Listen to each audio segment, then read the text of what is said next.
What's going on, Lions fans? Welcome to the Pride of Detroit YouTube channel. I'm Miko, joined by my guy Morgan Cannon here, and we are here to talk all things Detroit Lions. That includes news, updates, analysis, and a lot more. Today, we are going to be doing our Scout the Opponent series, where we take a look at the Lions' opponent this week being the Chicago Bears, and we're basically going to break down some film and talk about some of the things that we believe the Lions are going to need to be on the lookout for, or specifically in this week, Morgan, some things that they actually need to clean up from their last game against the Bears earlier in Week 13, where the Lions did get a 23-20 win on Thanksgiving, but that game was much closer in the second half than it definitely needed to be. Yeah, man. I mean, like you asked me the first half, like that was dominance. Like people were like, "Oh man, Mm-hmm. this might get kind of ugly." But it was definitely a tale of two halves. Chicago found their footing. They were able to get some stops. The Lions' offense just wasn't on the field that much in the second half. If you go back and watch it, and yeah, Caleb Williams made some throws. It's been kind of some tough sledding for Chicago since then. They got curb stomped by San Francisco. Didn't have a good time against Minnesota the other night. So they need a win because they've lost like 8 in a row. I want to say, I want to say, yeah, it's been a yeah, lot. eight in Like a row. I think they obviously, fired Matt Eberflus after that Thanksgiving game, after the, again, deservingly so based on how that game ended. But so far that hasn't led to any type of change in terms of like the win column, right? They've still been playing some pretty rough football. And obviously, if you're a Lions fan, that's what you're hoping to will continue in Week 13 as the Lions do go travel out to Chicago. And obviously, if you're the Bears, you're hoping that, like, hey, you can kind of play spoiler to the Lions, who are still trying to, maintain a hold on that number one spot in the NFC.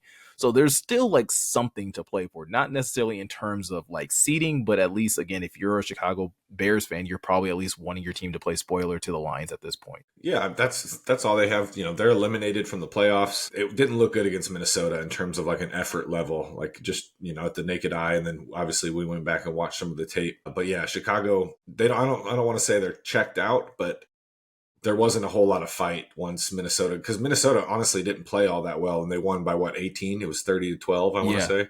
Yeah. So, and really, when I watched that game live, and then obviously going back with the tape, like we said, just wasn't a super clean performance. But Chicago's offense has hit a rough patch, is putting it lightly, right now. So, yeah, the Lions, the story. Everyone's probably belabored it at this point.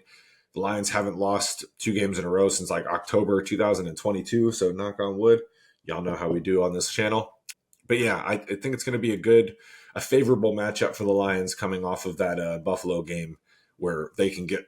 It's not. I don't want to call it a get right game because it's a division game and anything can happen. You know what I mean? Mm-hmm. At the Yeah. end of the day, like it's the NFL, but at the same time, the Lions should be looking to go into Soldier Field and impose their will a little bit. You know what I mean? I mean, that's kind of how I'm looking at this game. I look at it as a get right game, not just because of the loss to the Bills, but also based off the performance to the Bears in Week 13. Like you said, it was such dominance in that first half. Lions go out and score on 4 of their 5 possessions in the first half. They get 4 possessions in the second half, but only 1 possession in the third quarter. They score on that possession. And then they get 3 more possessions in the fourth quarter. They miss a field goal and then they punt on the other 2. So like they're, in terms of efficiency and in terms of being consistent from start to finish, like the Lions themselves are probably going to hold themselves to a higher standard of like, hey, we have to finish this game better than we did the last one. Obviously, you want to get out to a fast start if you're the offense, and it's going to be interesting to see what this offense is going to look like, because while we've been mostly talking about the injuries on the defensive side, like the offense is going to look a little different this week potentially. You have Graham Glasgow that is currently on the injury report. He's currently marked as questionable for this game. No David Montgomery because of the MCL injury. And so a lot of things are going to be different. It's going to be cold. I'm not going to sit here and, obviously I think Jared Goff has killed that narrative that he can't play in cold weather games, but this is going to be a different style game than it was when they came here to Detroit back in earlier this season. Yeah, obviously outside the confines of the friendly confines of Ford Field. I did look the other day, and it's probably changed because it's the weather, but it was tracking to be like a high of 30 and sunny in Chicago. I didn't really see the wind, so that's definitely something to track. But yeah, Chicago's having a tough time slowing down the run. They have some talented players, like you got Jalen Johnson, obviously, who I really like. Is it Kyler Gordon at the nickel? A really Yep. good player, makes a lot of plays for them. But they're having a tough time, to put it lightly. Javon Dexter is out. He was definitely one of their, impact players on the interior, and that's caused kind of a ripple effect from their defense, from their interior of their defense and on. Like we just saw, like if y'all read my film review I wrote about the Buffalo game, it was a tough day for Yeah. some of the guys playing defensive tackle for the Lions, and it makes things exponentially more tough for guys like Jack Campbell and whoever else is playing linebacker next to him, and even Brian Branch and Kirby in some instances. Like there was some rough run fills for Kirby and for BB, like BB having to just like take on a pulling tackle because Hmm. he was able to climb that far. That's what the Lions do to teams. You don't want that on the other ends. This needs to be a game where they kind of, like Dan Campbell said, man, just get back to their ways, and their ways are bullying people and imposing their will. So I'm excited to see that. But yeah, should be a good game either way. I'm hoping that sunny weather stays too. You know what I mean? Yeah, absolutely. And so that's one of those things where going into this week, like you said, hopefully the Lions get back to doing what good teams do, and good teams beat up on lesser performing teams. And like you said, it's the NFL, not saying that it's a pushover, but if the Lions are everything that we think they are, they should go out there and be able to impose their will on a team like the Chicago Bears that have been struggling. I like that you mentioned Kirby Joseph and Brian Branch, and again, talking about, again, how they kind of had a rough time even last week just because of, again, having to deal with, some of the offensive linemen in the run game. When we look back at that tape, Morgan, from week 13, both of these players come up a couple different times in terms of like pass coverage. And I'm not saying that Kirby and Brian Branch didn't do like a good job or even weren't necessarily doing their job all the time. But I think Caleb Williams definitely like got some confidence in the second half and definitely challenged both Brian Branch and Kirby Joseph a number of times with some of these deeper throws. You look back at that game in the first half, Caleb Williams only had one pass that went beyond 10 yards. Going into the second half, looking at just, we have 6 plays that we're going to go through. 5 of them are of the Bears offense. All 5 of those plays are 15 yards or longer in terms of pass plays. He definitely got like some more confidence, and he definitely felt like he could challenge the secondary a little bit more. And this first play is a really good way of kind of breaking it down. Yeah, and you think about it, right? Like to set the table a little, Caleb Williams has had a difficult time in structure this year. And when I say that, I mean like hitting his back foot quickly, getting through his progressions in terms of where he needs to go with his eyes to see what the defense is doing, and then delivering the football, like what Jared Goff is really good at. So similar to Josh Allen, but definitely not Josh Allen. I'm not trying to be Mm-hmm. mean.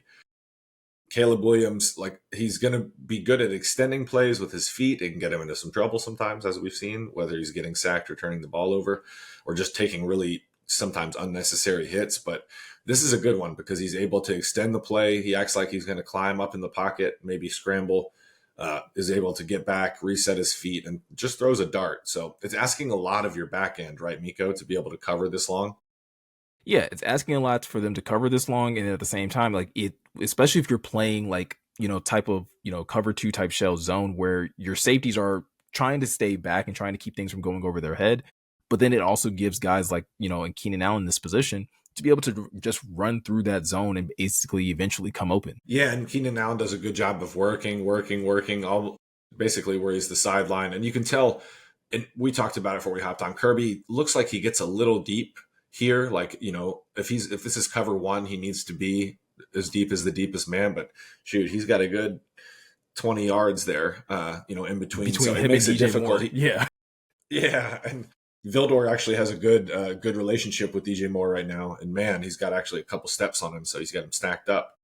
But yeah, Kirby breaks on the ball. He nearly gets there, but at the end of the day, it's a chunk of change, and this is what we don't want to allow Caleb Williams to do, because make no mistake, the arm talent, all the ability is there, but in terms of like the game slowing down to Mm-hmm. where he's able to, like, he still can get fooled. So that's what he's gonna, Caleb Williams right now, if Chicago offense is gonna get going, it's gonna be off of play, like extension, like that, where he's able to just scramble drill and make things happen like he has been doing probably his entire life. Or it's going to be like an example we have coming up where he just knows where he's going with the ball pre-snap, and he's able to just let it rip because that arm talent is there, man. You can tell, you know what I mean? Yeah. Yeah. And this is the play that you're talking about, right? Where again, he kind of just understands where he wants to go with the ball. The minute this opens up for him, it's there. Zips it. And look, good job of resetting his feet. So a couple different times throughout the year he's had trouble with that internal clock. Like, okay, I probably need to get off my spot here, but he's able. Whoever that is, I think it's Al-Quadin Muhammad, actually gets a good rush against Mm-hmm. Darnell Wright, but Williams is able to slide step, resets his feet, and this is a dart and a good concept from Chicago because DJ Moore, although he's not really running super fast, is able to create some space for Keenan Allen to get up and like split these safeties. Yeah, and again, this is a safety duo that I think you and I have been talking about, and a lot of people have been talking about. It's probably the best safety duo in the NFL. So for you to challenge, with the ball in the middle of the field like this, like that takes some guts, and that takes some like a talking to. I'm assuming that probably happened at the halftime where it's like, hey, you have to challenge these guys. And I wouldn't be surprised if he comes into this game with that same type of swagger of like, okay, listen, if I get these types of two deep safety looks, like I'm going to challenge one of these safeties and see if I can get these passes through.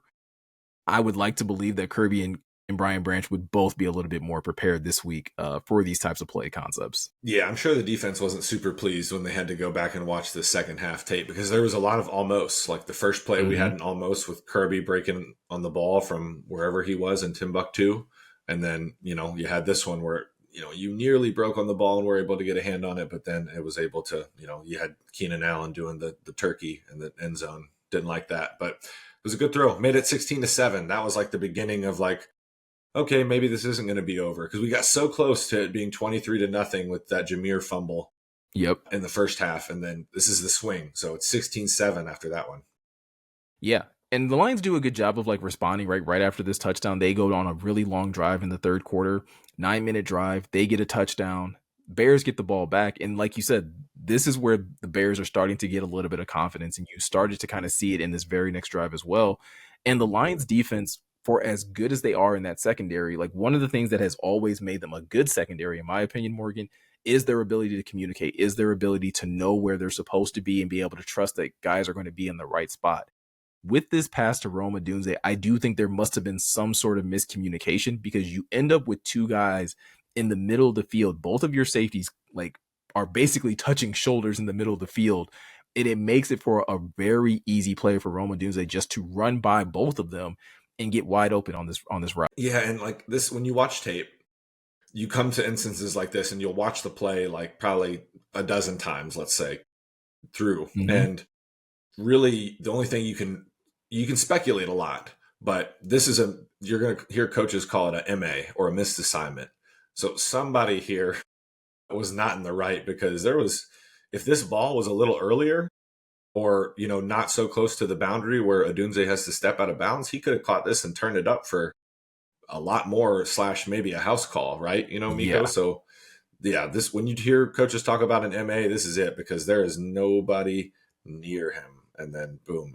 So we think it's Kirby. I think Kirby gets caught peeking a little bit here and he gets his hips turned. And then before he knows it, Odunze is way over there by the boundary and he's, by the number still.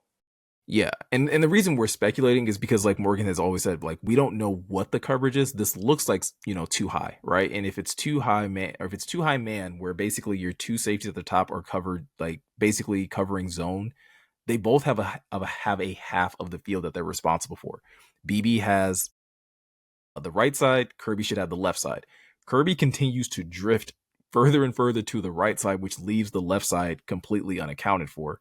And that's just not normal in coverage, right? Like you would never have your safeties cross and take other opposite sides of the field. So it seems very, very odd that you have both of these guys in the middle of the field, and which, like I said earlier, makes it so easy for Adunze just to get open and just yeah, this is a better ball. This probably is a house call. You're probably right about that.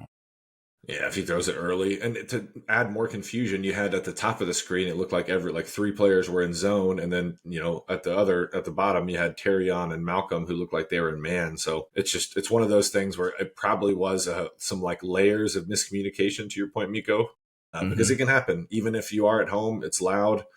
Someone's in man, someone's in zone, and that's how these busted coverages happen. Where you're like, how did they get that open?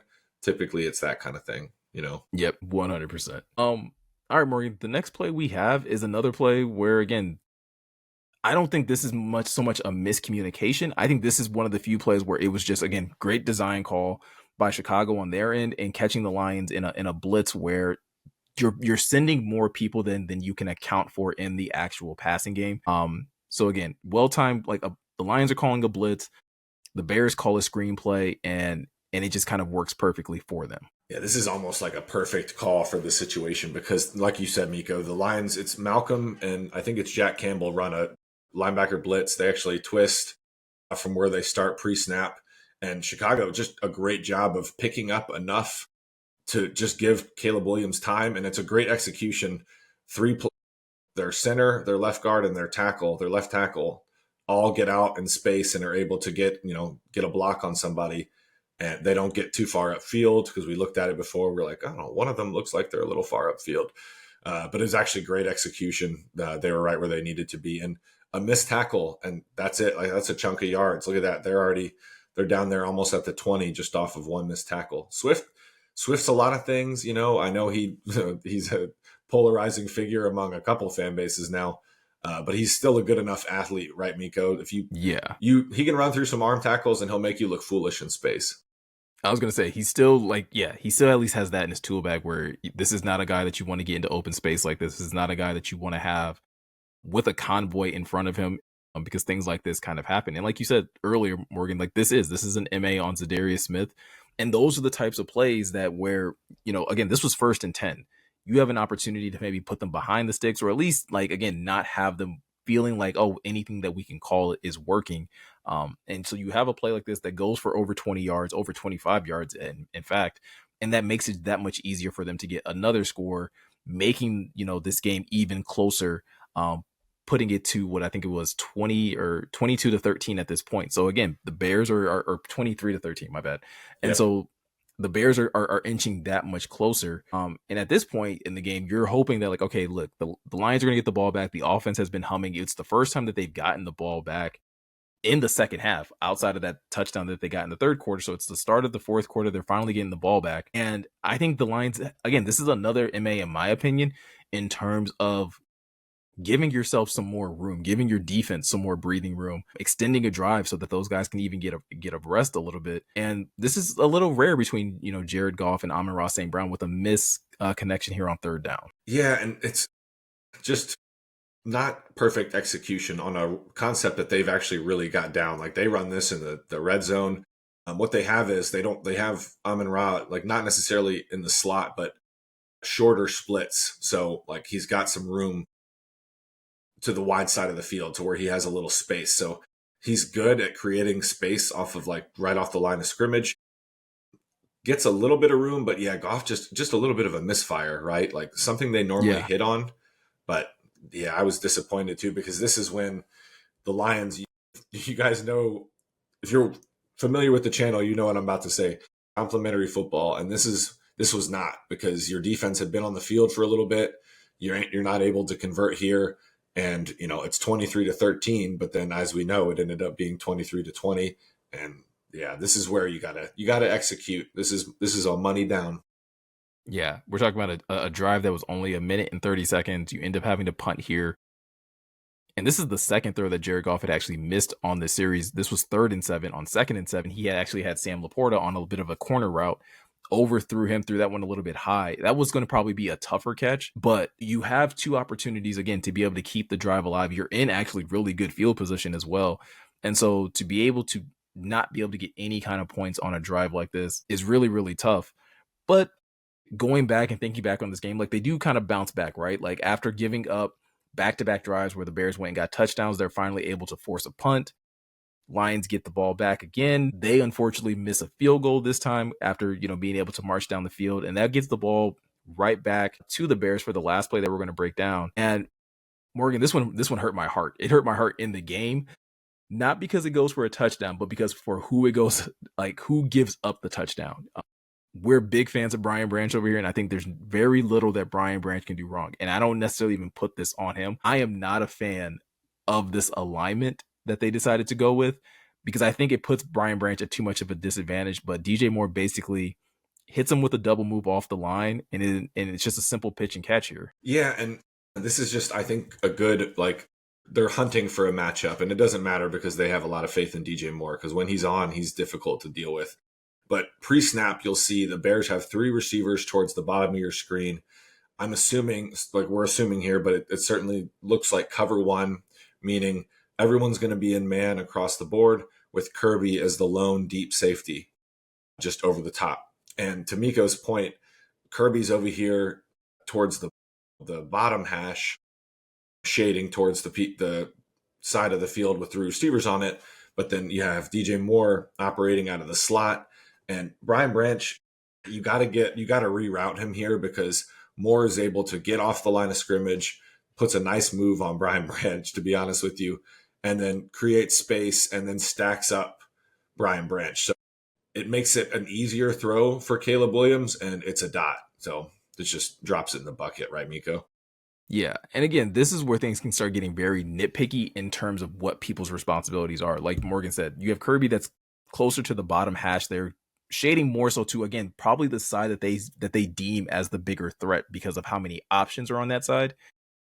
I know as a fan watching this, it's like I look at the matchup, right? And the matchup of Brian Branch and DJ Moore is the matchup that I'm more concerned about in terms of if they decided to run a fade here or if they did basically run this stutter and go and you don't have any help on his side. Like that's asking a lot of a really good safety, a really good defensive back. Forget just safety, a very, very good defensive back. You're still asking a lot for him.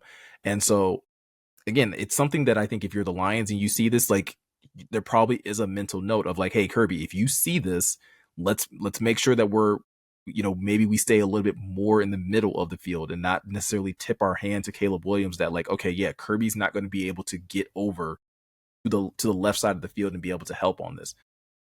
Because he does get caught a little flat-footed. I think it still would have been tough for him to get there to disrupt this play, but Kirby is definitely flat-footed when this pass is thrown. Yeah, and this is probably something they had worked out because, I agree what you're saying, Miko. And then you had Roma Dumze running a stop at the top of your screen.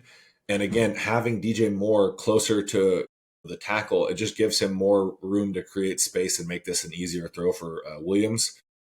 And yeah, that's making it what we talked about at the top. That's making it easy for him, right? Because he's like, okay, I see what they're giving me pre-snap. Okay, it is cover one. Kirby Joseph's over there. I'm going to let this rip because I have some space. I can overthrow it. Low risk, high reward type of throw. And he can drop it in the bucket. I know I made that point earlier. People are getting on him right now because he's not playing well. The offense isn't playing well as a whole, to be honest. And the defense is not. The defense, obviously, we didn't go over it, but I hope the Lions offense can get going because Chicago's defense has not been better since Eberflus was fired. But yeah, they can make throws. We saw it in the second half. I think it's going to be important here to stay on them for a full 4 quarters and not give them any hope this time because we need this dub here in week 16, right, Miko?